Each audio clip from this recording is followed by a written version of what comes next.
આગળ વાત કરીએ તો દક્ષિણ ગુજરાતમાં પડેલા ભારે વરસાદને કારણે જનજીવનને ખૂબ જ મોટી અસર પહોંચી છે। આપ જે દ્રશ્યો ટીવી સ્ક્રીન પર જોઈ રહ્યા છો તે ભરૂચના મનુબર રોડ ખાતેના દ્રશ્યો છે। સતત વરસી રહેલા વરસાદને કારણે શહેરની સોસાયટીમાં પાણી ભરાયા હતા। વરસાદી પાણી ભરાતાની સાથે જ રહીશોને ભારે હાલાકીનો સામનો કરવો પડી રહ્યો છે। 50થી વધુ પરિવારજનોને વરસાદી પાણીને કારણે સીધી અસર પહોંચી છે। વહીવટી તંત્ર પણ આ દિશામાં સત્વરે પગલાં ભરે તે હવે જરૂરી બની રહ્યું છે।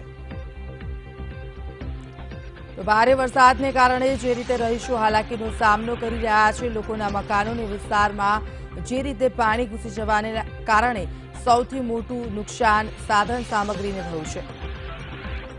આ અંગે વધુ વિગતે વાત કરવા સંવાદદાતા માનુ ચાવડા અમારી સાથે જોડાઈ ગયા છે। માનુ, ખાસ કરીને સોસાયટીઓમાં જે પાણી ઘૂસ્યું છે, તંત્રની બેદરકારી જ કહી શકાય, કારણ કે પ્રી મોન્સૂન પ્લાન તૈયાર કરવામાં આવતા હોય છે, તેની પુલ હાલ છતી પડી રહી છે।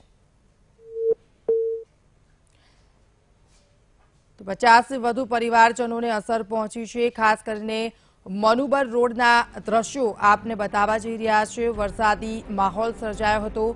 વરસાદ એન્ટ્રી કરી અને ત્યારબાદ થોડો વિરામ લીધો, છતાં પણ આ સોસાયટી અને ગામોમાં જે રીતે પાણી ભરાઈ ગયા છે તે હજી પણ ઓસરવાનું નામ નથી લઈ રહ્યા। ત્યારે રહીશો પણ આ પારાવાર મુશ્કેલીનો સામનો કરીને થાકી ગયા છે, વિરોધ કરી રહ્યા છે અને જે રીતે તંત્ર પણ ફિટકાર વરસાવી રહ્યા છે, કારણ કે વરસાદી પાણી હજી સુધી તેમની સોસાયટીમાંથી ઓસર્યા નથી અને તે લોકો એક જગ્યાએથી બીજી જગ્યાએ જવામાં પારાવાર મુશ્કેલીનો સામનો કરી રહ્યા છે। કેટલાક ઘરો છે જે સતત પાણીમાં ગરકાવ થઈ ગયા છે, ત્યારે તંત્ર કે અધિકારીઓ કોઈ પણ ત્યાં ફરક્યા નથી, તેમના વિસ્તારની મુલાકાત નથી લીધી અને અગાઉથી જે પ્રી મોન્સૂન પ્લાન તૈયાર કરવામાં આવતા હોય છે, ત્યારે પ્રી મોન્સૂન પ્લાનની પણ પુલ છતી પડી છે, કારણ કે જે રીતે વરસાદી પાણી ભરાઈ ગયા છે, લોકો પારાવાર મુશ્કેલીનો સામનો કરી રહ્યા છે।